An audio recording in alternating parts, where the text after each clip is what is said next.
Est-ce que le prophète l'a forcé à ce qu'ils soient musulmans? Mais ils ont cohabité ensemble. En français, on dit que le Coran est omniscient et omnipotent. Ceci dit qu'on ne peut pas avoir un problème dont la solution n'est pas dans le Coran. Si tel fut le cas, cela montre qu'il y a quand même quelque part quelque chose au sein du Coran qui ne marche pas avec les mots omniscient et omnipotent. Wa Rasul sallallahu alayhi wa sallam yaqulu lana fi wadin ma la ikraha fi din. Donc tu ne peux pas venir s'installer dans un pays là où parfois le nombre de mosquées qui se trouvent dans ce pays-là est plus élevé et plus nombreux que le nombre de mosquées dans certaines villes arabes. Et vous allez dire que vous allez imposer l'islam. Ce n'est pas secret pour personne. La maison de notre prophète, paix et salut sur lui à Médine, était condiguée à la maison d'un juif. J'espère que personne ne peut contester ça. Est-ce que le prophète l'a forcé à ce qu'ils soient musulmans? Mais ils ont cohabité ensemble. Et il y a aussi le bon vivre ensemble, ils ont fait tous ensemble. Donc cela veut dire que l'islam n'a pas une religion de violence comme certains veulent nous faire croire. De l'autre côté aussi, on voit que l'islam est une religion de tolérance. L'anna Rasul sallallahu alayhi wa sallam lam yujbir ayyi wahid an yakuna musliman. Et tel doit être le cas chez nous ici.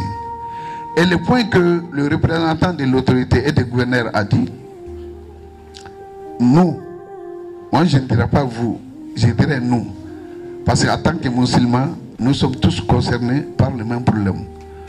On a l'obligation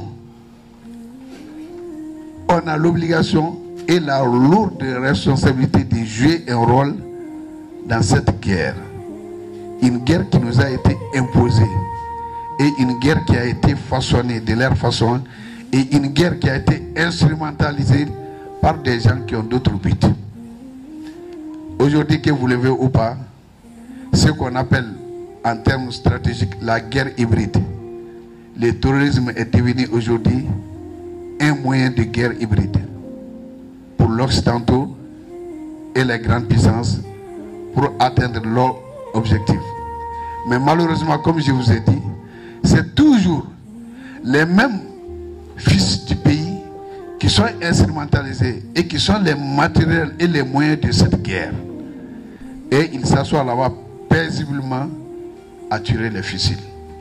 Lakin mal asaf ikhwanuna lam yafahamu hadha mimma yata'allaqu bi al-tamarrud wal irhab kulluha tahta saytarat al-gharb wa li hadafin ma wa li muyilin ma wa li asbabin ma lakin aqul lakum